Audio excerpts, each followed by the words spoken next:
distinguishing much after no. So, this is about what happens when we say no to someone. We learn a lot about them from their reaction or their response. Um, it will show their level of maturity, and often people have a difficult time saying no, and usually those people also have a difficult time receiving a no.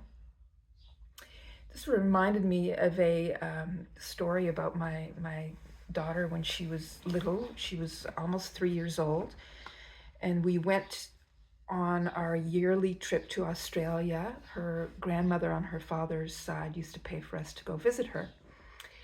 And she picked us up from the airport with her husband, and the window wasn't working properly. It wasn't sliding up all the way. And her husband and my daughter's father both said it's an easy fix. We can fix it as soon as we get home.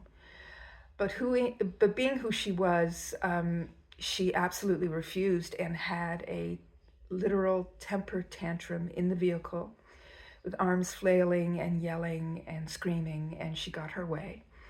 And my little 3-year-old, when she saw the matriarch of the family get her way by having a temper tantrum when she was told no, turned into a little tyrant. It was like somebody flipped the switch, and she just became this little tyrant that was hitting and yelling and screaming. And it went on for almost a week, and we didn't know what to do. And finally, her father said that she had to learn that if she was going to hit, the universe was going to hit back, and that a spanking was going to be for her own good. And so reluctantly, we decided that she needed a spanking.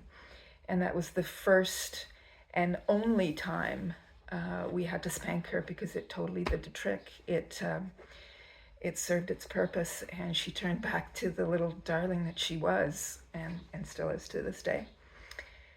So I've always said that you don't really need, this took me a long time to learn, but it's something that I know is true, is you don't really know someone until you've had conflict with them.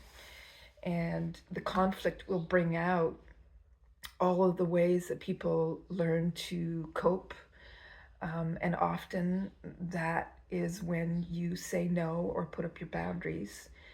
And so it's a really important way to get to know someone is what they do in conflict, what they do when you say no. And I know that finding my sacred no has been a lifelong journey, and that you really can't say yes to anything if you aren't able to say no. That seems like a really profound truth, that you really can't say yes until you've found your no.